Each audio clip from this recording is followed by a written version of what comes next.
Commission on Elections nagbabala sa mga individual na gagamitin daw ho ang Traslasyon 2025 sa pamumulitika. Maki-update po tayo sa mga balitang tinutukan po ng ating mga kasamahan.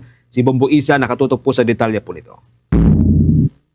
Nagpaalala ang Commission on Elections sa mga individual na gagamitin ang Traslasyon 2025 sa Enero ng susunod na taon sa pamumulitika, lalo na kung sa paraan ito ng pangangampanya para sa halalan. Ang naturang prosesyon ay magtitipon-tipon sa mga debotong Katoliko, kaya naman aasahan ng maraming dagsa ng tao. Sinabi na ni Commission on Elections Chairman George Erwin Garcia na ang traslasyon ay isang relihiyosong pagdiriwang, kaya naman marapat na hindi ito samahan ng pamumulitika kahit na ang pangangampanya ay pasisimulan pa lamang at ang mga aspirante ay hindi pa kinukonsiderang mga kandidato. Ito naman ay sinusugan ni Commission on Elections Commissioner Ernesto Maceda Jr. na kung ang mga individual ay gustong tumulong sa naturang prosesyon, maaari pa rin itong gawin, ngunit wag sana ito maging dahilan para dumami ang mga basura, mga t-shirt na may mga mukha ng politiko o maging dahilan ng kaguluhan o makasagabal sa prosesyon. Ng aming NPAC, lalo na ng aming chairman na sa darating na January 9 na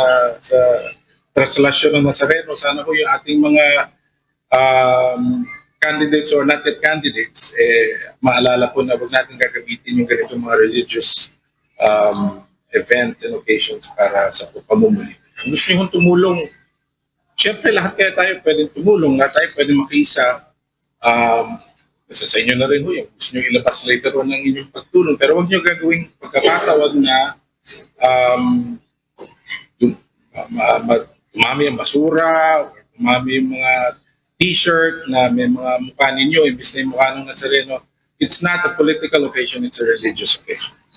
Binigyan din pa ng komisyon na ang naturang traslasyon ay isang araw lamang nagaganapin, kumpara sa 70 o 45 araw ng pangangampanya na ilalaan para sa mga kandidato sa darating na eleksyon. Samantala, isinagawa rin ngayong araw ay kalawang bahagi ng Election Management System Trusted Build na tinatawag din na Production Mode. Mahalaga ang proseso na ito dahil isa ito sa mga kailangang pagdaanan bago ang pag-imprenta ng mga balota sa Enero 6 ng susunod na taon. Ang prosesong ito ang gagawa sa mga ballot face templates para sa naturang pag-imprenta. Ito yung production mode gagamitin para sa pag-print ng ballots. Yeah, because the ballot printing is going to start on January 6.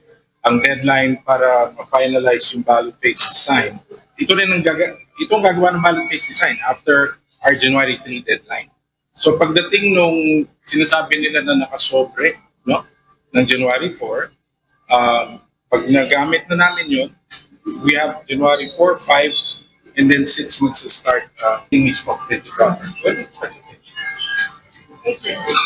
From January to April, more than 180 plus thousand positions. Para sa Bombo Network News, Bombo Isa Cotoner nag-uulat para sa number 1 and most trusted radio network in the country, Bombo Radio Philippines. Basta Radyo, Bombo!